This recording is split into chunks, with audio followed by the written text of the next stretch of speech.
We begin with heroic actions by 3 construction workers using a trampoline to save a boy from a burning home in Glenwood, Iowa. Good evening, I'm Brian Mastry. And I'm Erin Sullivan. They were working near the area of South Vine Street yesterday afternoon. And according to the fire chief, they saw the house on fire and jumped into action right away. They rescued the 2 women inside and then the boy trapped on an upper floor.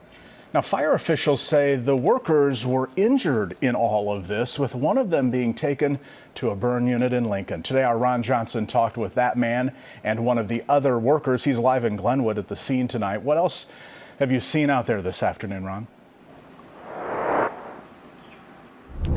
Brian and Aaron, behind me, you can see what's left of that home right here. And today, the family has been going through what's left of the home, as you see behind me there. I talked to John Lewis and Gabe Record, and they described the situation as all a blur as they were trying to help the people still trapped inside. All of it just happened so fast.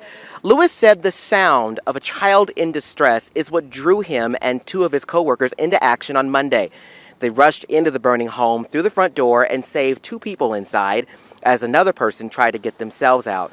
The 3, like construction employees, found out that the people that they rescued, well, they weren't the only ones inside. So was a young boy on the 2nd floor, and they had to think fast.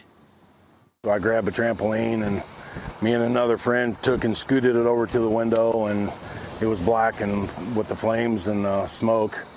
And we coached him down to get him to jump. So he jumped out of the window onto the trampoline, and once he hit the trampoline, I caught him and got him away from the building. And yeah, we got off to the side, and we knew everyone was out at that point.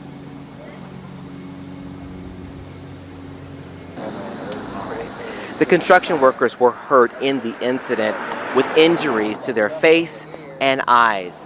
Gabe Record also suffered 2nd-degree burns in this incident, but thankfully he is going to be okay. The fire department here, they're planning a ceremony for these 3 men that stepped in and saved these people from the home. That'll be coming out at a later date. And later tonight, there's a community event with people coming together to help support this family in their time of need.